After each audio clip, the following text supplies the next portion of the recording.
I dobar dan svima, moje ime je Filip i dobrodošli u još jedan tutorial u kom ću vam pokazati kako da instalirate Windows 11. Na mom kanalu možete naći dva video priloga u kojima sam govorio o buildu 2.1.9.9.6 koji je ujedno i procurela verzija ovog operativnog sistema.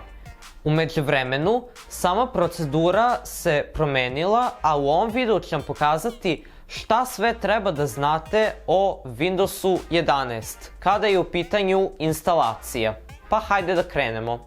Da biste preuzeli Windows 11, potrebno je da odete na adresu microsoft.com/software-download. ISO fajl je moguće skinuti na dva različita načina. Preuzimanjem samog instalacionog fajla ili alatke za izradu butabilnog USB-a. Nakon preuzimanja pokrećemo program i sada treba da sačekamo da instalacija počne.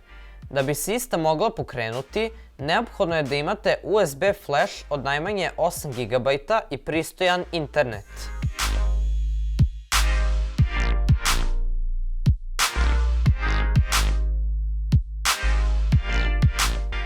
Sada biramo na koji USB ćemo instalirati Windows 11 i posle toga nam preostaje da sačekamo.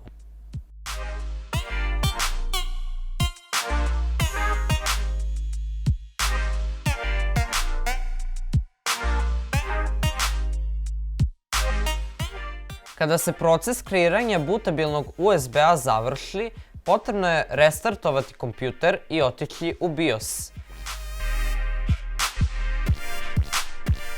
Nakon ulaska u BIOS, potrebno je da odete na karticu Boot, gde treba podesiti da na prvom mestu bude USB drive.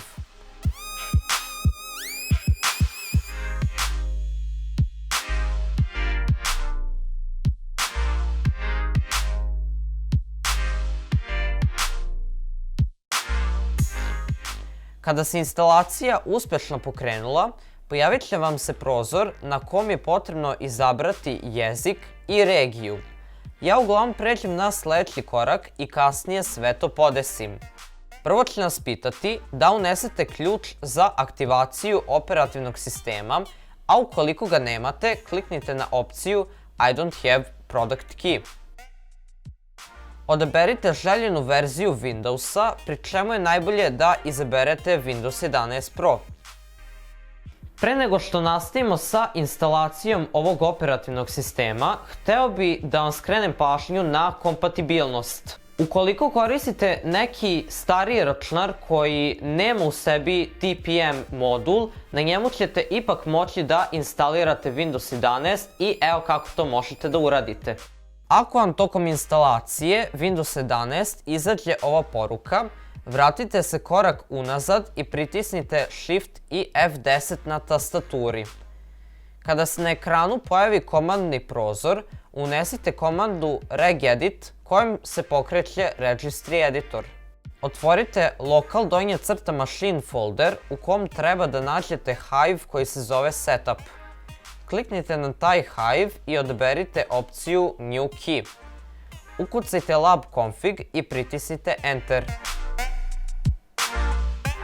Sada pritisnite desni klik i odaberite opciju za izradu 32-bitnog dworda. Kreirajte vrednost pod nazivom Bypass TPM Check.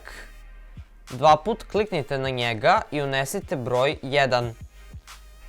Nakon toga pravimo drugi i treći dword pod nazivom Bypass Secure Boot Check i Bypass RAM Check. Isto za njih dodelite vrednost 1 kao što je i prikazano.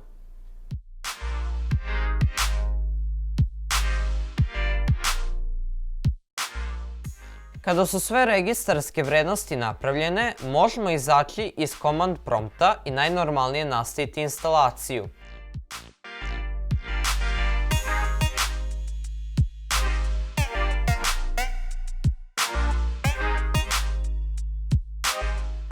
Ovdje je potrebno da izaberete particiju na kojoj će se Windows 11 instalirati.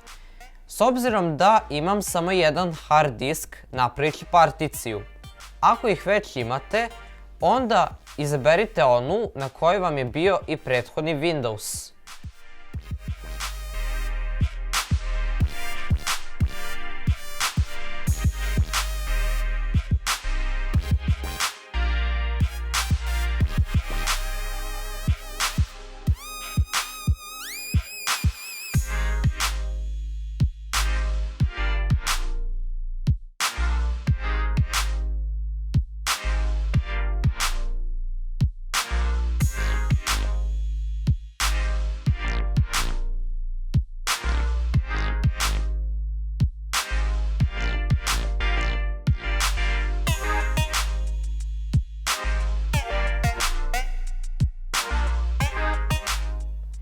Za početak izaberite državu, a potom i odgovarajuću tastaturu. Također, možemo dodati i drugi layout koji može biti srpska ćirilična ili srpska latinična tastatura.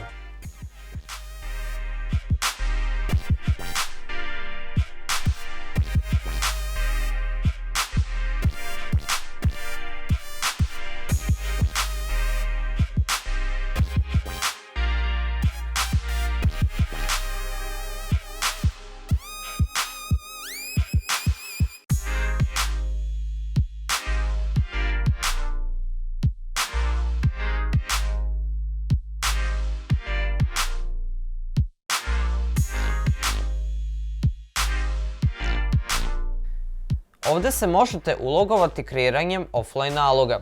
Dovoljno je uneti korisničko ime i lozinku koja nije obavezna.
To bi bilo sve za danas, nadam se da vam je ovaj video bio koristan. Ako jeste, obavezno lajkujte i pretplatite se na moj kanal, a mi se vidimo u sljedećem videu. Velik pozdrav i svako dobro!